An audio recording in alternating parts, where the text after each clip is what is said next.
Assalamualaikum warahmatullahi wabarakatuh.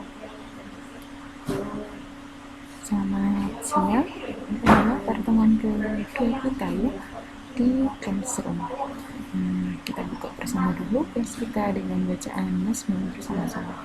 Bismillahirrahmanirrahim.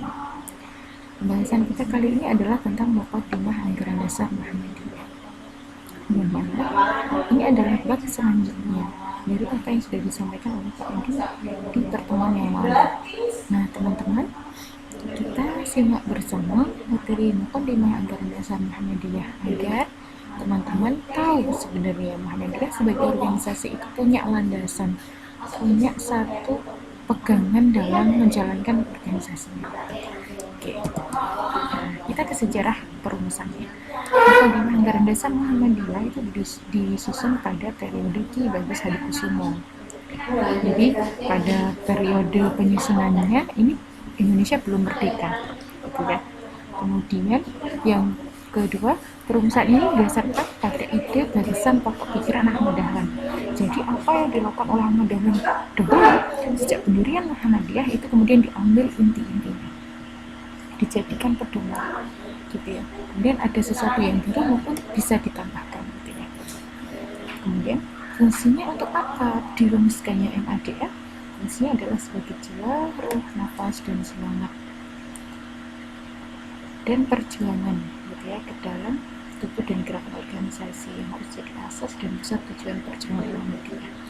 Jadi MADM itu sebagai pegangan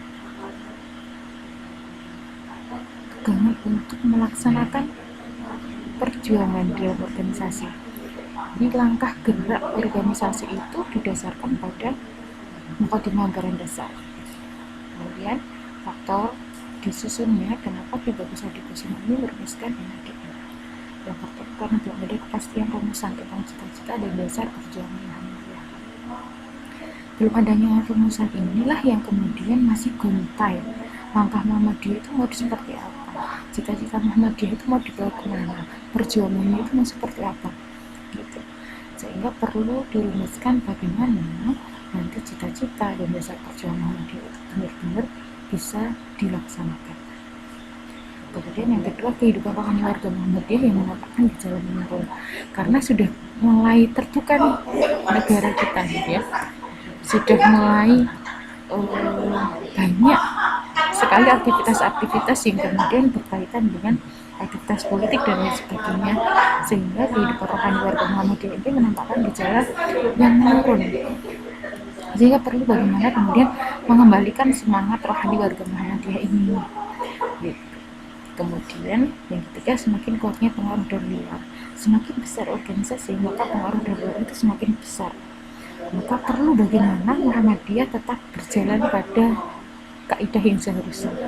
Maka Muqaddimah ini yang kemudian bisa menjalankan atau menjadi bagian dari bagaimana Muhammadiyah tetap berjalan pada jalur yang seharusnya.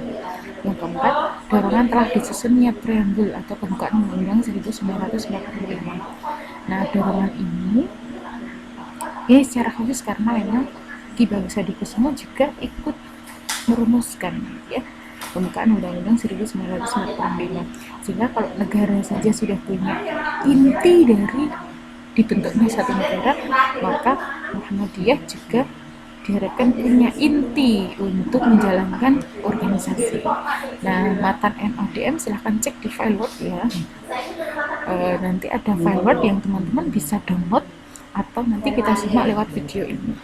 Nah, artinya matan itu apa, teman-teman? Artinya matan itu redaksi atau isi. Ini isinya seperti apa gitu. Nah, isi Muqaddimah Anggaran Dasar Muhammadiyah itu ada 7 poin, teman-teman, yang kemudian kesemuanya ini menjadi pedoman bagaimana Muhammadiyah melaksanakan tugasnya, gitu ya, dalam menjalankan roda organisasi. Nah, Muqaddimah Anggaran Dasar Muhammadiyah diawali dengan Quran Surah Al-Fatihah, kemudian dilanjutkan dengan kalimat raditu billahi robba wa bil islam dina wa bi Muhammadin nabiyya wa rasulah.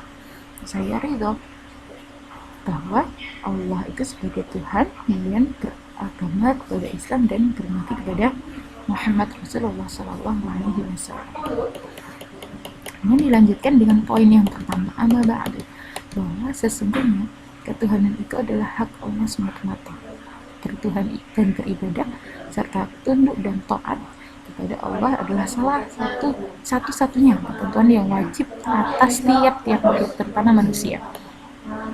Nah, poin pertama ini adalah poin tentang tauhidulillah, atau menauhidkan Allah atau mengesahkan Allah, sehingga kita meyakini bahwa hanya Allah saja yang berhak disembah, tidak ada yang lain, tidak ada pohon, tidak ada batu, tidak ada jin, tidak ada setan, bahkan tidak ada benda-benda tertentu yang diyakini bisa mendatangkan suatu kekuatan. Jadi beribadah itu ya kepada Allah, itu tunduk dan taat itu kepada Allah, bukan kepada yang lain. Kemudian hidup bermasyarakat itu adalah sunnah, hukum kodrat iradat Allah atas kehidupan manusia di dunia. Kodratnya manusia itu tidak bisa hidup sendiri, maka bermasyarakat itu sunnah. Tetapi berlaku hukum sebab akibat gitu ya dalam kehidupan sosial. Nah, di sini perlu diperhatikan bahwa setiap muslim, setiap umat Islam itu memiliki peranan penting gitu dalam kehidupan dengan lingkungan sekitar. Maka perlu kiranya dengan orang lain kita harus selalu bersikap baik agar akibat yang ditimbulkan juga akibat yang baik gitu. Kalau kita melakukan sesuatu keburukan, maka akibatnya juga akan buruk bagi kita, baik kepada orang lain maupun kepada lingkungan kita gitu. Nah, yang ketiga, masyarakat yang sejahtera, aman, damai, makmur, dan berbahagia hanyalah dapat diwujudkan di atas keadilan, kejujuran, persaudaraan, dan gotong royong, tolong menolong, dengan bersihkan hukum Allah yang sebenar-benarnya, lepas dari pengaruh setan dan hawa nafsu. Nah, kalau dunia ini sudah tidak ada kejujuran, sudah tidak ada keadilan, maka kedamaian itu bisa jadi hanya impian semata gitu. Misalnya karena ada ketidakadilan hukum di negara kita, maka kemudian timbul kericuhan di mana-mana, ada pihak-pihak yang merasa dizalimi, kemudian ada korupsi di mana-mana, sehingga apa yang kemudian akan terjadi, kemakmuran dan kebahagiaan masyarakat itu tidak akan tercapai. Sehingga apa yang kemudian kita harus lakukan adalah selalu bertolong menolong dalam kebaikan yang sebenar-benarnya gitu ya. Jadi terlepas dari pengaruh setan dan hawa nafsu, karena setan dan hawa nafsu itu menyuruhnya kepada yang batil, kepada yang munkar gitu. Nah, selanjutnya agama Allah yang dibawa dan diajarkan oleh sekalian nabi yang bijaksana dan berjiwa suci adalah satu-satunya hukum pokok dan dalam masyarakat yang utama dan sebaik-baiknya. Jadi inna dina indallahil Islam, agama yang paling benar di sisi Allah itu agama Islam gitu. Jadi agama yang dibawa oleh nabi, terutama Nabi Muhammad begitu ya, adalah satu-satunya agama yang kemudian bisa dijadikan dasar pokok hukum dalam masyarakat, sehingga tidak dibenarkan ketika kita melakukan segala sesuatu di luar kaidah nilai-nilai keislaman. Kemudian selanjutnya ada menjunjung tinggi hukum Allah lebih daripada hukum yang manapun juga. Ini adalah kewajiban mutlak bagi orang yang mengaku bertuhan kepada Allah. Bagi kita umat Islam, hukum Allah itu sifatnya menyeluruh dalam segala kehidupan. Maka tidak bisa milih-milih atau sesuai dengan keinginan kita. Kalau yang disukai, walaupun itu dilarang, ya dilakukan. Itu kan tidak baik dan tidak benar. Tapi ketika Allah mengatakan tidak, mengatakan jangan, mengatakan jauhilah, maka tetap kita harus menjauhi dan tidak diperbolehkan untuk mendekati. Jadi harus benar-benar dijunjung, sehingga ketika kita berbicara tentang hukum Allah dikaitkan dengan hal kemakmuran, kesejahteraan masyarakat tadi yang sifatnya keadilan, kejujuran, itu adalah hukum Allah. Maka tidak boleh kemudian kita melanggar dari keadilan, norma-norma kejujuran. ini mutlak ya, mutlak, yang mengatakan wajib ya wajib dilaksanakan, yang haram ya jangan dilaksanakan. Kemudian selanjutnya adalah agama Islam adalah agama Allah yang dibawa oleh sekalian nabi, sejak Nabi Adam sampai Muhammad, dan diajarkan kepada umatnya masing-masing untuk mendapatkan hidup bahagia di dunia dan di akhirat. Agama Islam itu agama yang selamat, dan Allah tidak pernah gonta-ganti nama agama. Allah itu sudah memberikan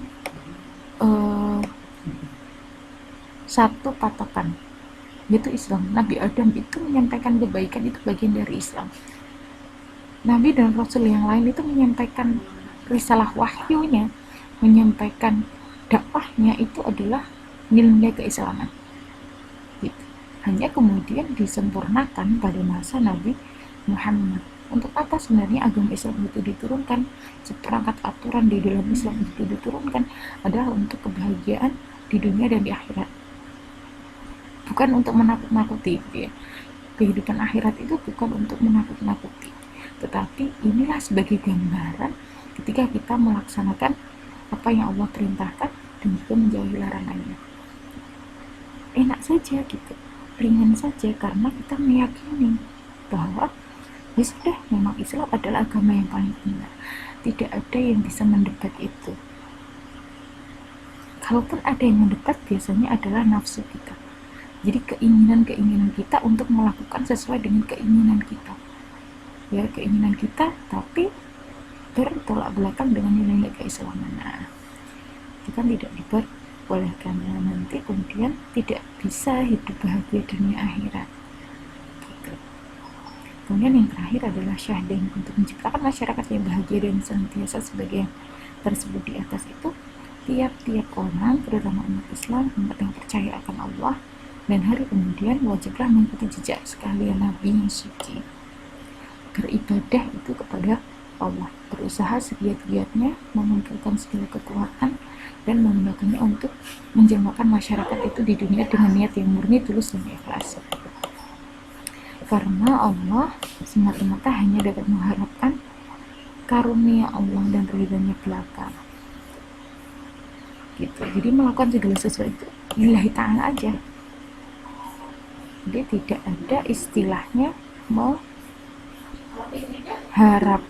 mengharapkan imbalan, bahkan mengharapkan pahala. Kadang kita kalau melakukan segala sesuatu itu kadang masih sering berharap bahwa nanti pahalanya bisa dapat pahala gitu ya. Tetapi yang paling utama dari kita dalam melakukan segala sesuatu, terutama kebaikan, adalah ridha Allah saja. Kalau Allah sudah ridha, Allah mau kasih pahala seberapapun, itu Allah yang memiliki hak. Untuk melaksanakan terwujudnya masyarakat ini itu, maka dengan berkat dan rahmat Allah didorong oleh firman Allah dalam Quran surah Ali Imran 104, yaitu untuk melaksanakan segala bentuk, mulai dari ibadah yang benar, mulai dari hubungan antara manusia dengan manusia, manusia dengan hubungan yang benar, mulai dari bagaimana mendapatkan kebahagiaan, mulai bagaimana mengamalkan Islam, itu perlu dorongan banyak pihak. Artinya tidak bisa dilakukan sendiri, perlu kiranya ada sekelompok organisasi, sekelompok orang yang kemudian selalu mengingatkan, menyuruh kepada kebaikan gitu ya, mengajak kepada keislaman dan mencegah dari keburukan. Dan ini terorganisir. Maka inilah yang kemudian menjadi dasar bagaimana Muhammadiyah melaksanakan gerak organisasinya. Terlepas dari bagaimana Ahmad Dahlan itu dahulu punya banyak inspirasi gitu ya, dari beliau belajar, tetapi pada ujung tombaknya adalah Ahmad Dahlan tidak bisa berjuang sendiri. Ki Bagus Hadikusumo tidak bisa berjuang sendiri. Bagaimana menciptakan masyarakat yang bahagia, bagaimana kemudian mengajak masyarakat untuk bisa aktif dalam menjalankan syariat-syariat Islam. Maka perlu ini dibangunnya atau dibentuknya sebuah organisasi yang jalannya itu demikian. Jalannya adalah mengajak